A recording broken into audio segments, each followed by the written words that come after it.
milligrams per deciliter, and in case of males, it is less than 7 milligrams per deciliter. So, the uric acid is basically the end product of metabolism of purines. These purines, they are present in the DNA and RNA as adenine and guanine. Hyperuricemia can occur due to two causes. It can be due to increased production or decreased excretion.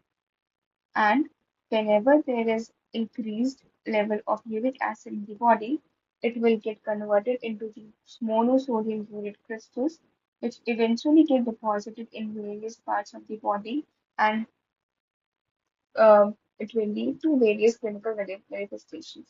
Okay, there are various food items which can be avoided in order to prevent hyperuricemia, like beer, red meat, and fishes, etc. Okay, and few items which we should eat to reduce the chances are like these green leafy vegetables and whole grain breads, etc.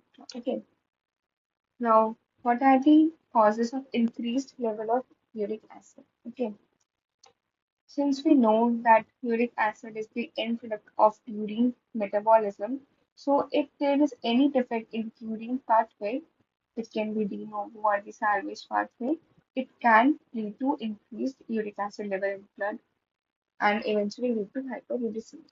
Okay, and in case of cancers, we know that there is an increased nucleic acid to cytoplasmic ratio. Okay, and we also know that the nucleic acid is composed of DNA and RNA. So if there is cancer, it will eventually lead to increased level of DNA and RNA, and it will eventually get degraded in our body, and it will lead to hyperuricemia. And in case of chemotherapy, there is a syndrome known as high tumor necessary syndrome. Okay, in case of tumor necessary syndrome, whenever we give any medication in order to treat the cancer, it will lead to breakdown of DNA and RNA, and it will eventually lead to hyperuricemia. And as we know about urine pathway, various enzymes are involved, and any defect in in these enzymes, it will also lead to hyperuricemia. Now, in short, this is the urine pathway, the urine metabolism. We can see there is an enzyme PRP synthetase and this HRTase. This HGPRT, it is the main enzyme of the salvage pathway. Salvage, as you know, that salvage means to save. Okay. Our body put in a lot of effort to synthesize these nucleic acid, these purines, and in order to degrade them, it again had to put in a lot of energy. Okay. So our body tries to get a shortcut in order to save these purines. So जिससे हमें उसका synthesis में extra energy ना लगाना पड़े. Okay. And there is a very important syndrome associated with this HGPRTase deficiency, which is known as Lesch-Nyhan syndrome. It is usually associated with gout and few neurological manifestations. Okay. Now this uric acid, we know it converted into monosodium urate crystals, and these crystals get deposited in various parts of our body. So if it gets deposited in the joints, it will lead to podagra. Podagra, it refers to like the pain in the first metatarsophalangeal joint. It is the characteristic of gout, pain in the first MTP joint. Now, in case of kidneys, it will lead to kidney stones, uric acid stones, and in case of skin and soft tissue, it will lead to profile, which can be palpable. Okay, now and here, as we can see, G6PD is the enzyme which is Whenever there is a deficiency in the G6PD enzyme, it will eventually lead to increase in the amount of glucose 6-phosphate, and this increased glucose 6-phosphate will eventually go into the HNP shunt, and which will further lead to increase in the synthesis of purines, and thus it will lead to hyperuricemia, increased uric acid. Now, there is another mechanism for hyperuricemia, which is the decreased excretion of uric acid.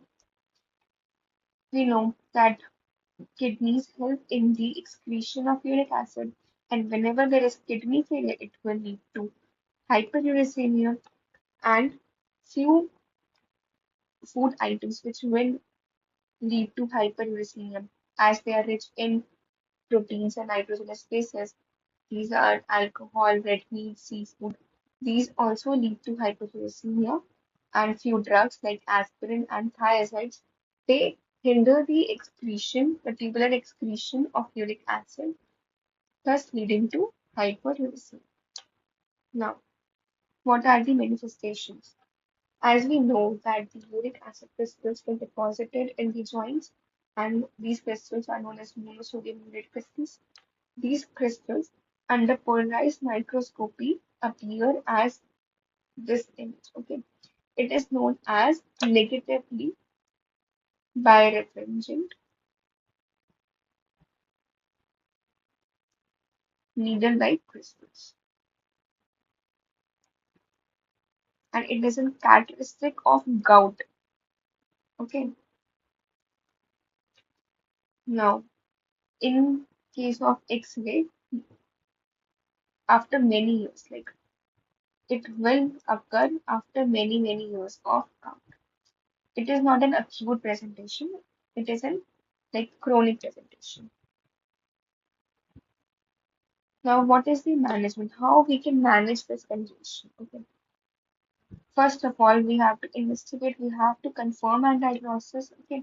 In order to investigate this condition, there are few blood investigations like serum analysis and synovial fluid analysis, which is the best.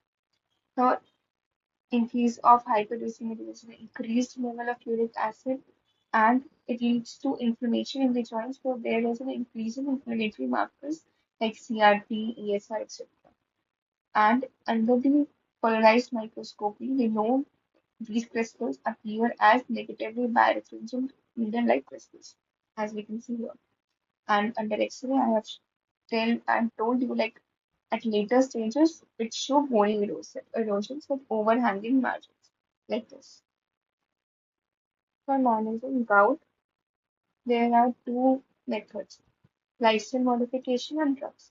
In case of lifestyle modification, the person has to maintain hydration and should avoid alcohol, red meat, and seafood, and various other items which can lead to increase in the uric acid in the body. The second method is via the drugs. The drugs which can be at last, you can see here. There is an inflammation, there is redness, swelling, and the patient also experience pain. And what is the site?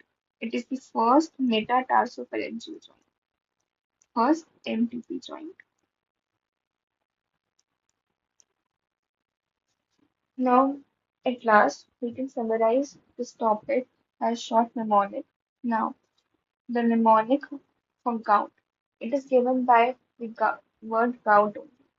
By G, we can know that there is an involvement of great toe, which is known as podagra. By O, we can know the cause. It can be due to overproduction of uric acid or undersecretion. And by U, we can know that it is due to urate crystals, that is monosodium urate crystals deposition. And by T, it denotes tophi, which is the skin manifestation. Okay? and the treatment reduces inflammation, or it can be due to other drugs like allopurinol and febuxostat, etc. So that's it. And keep studying and all the best.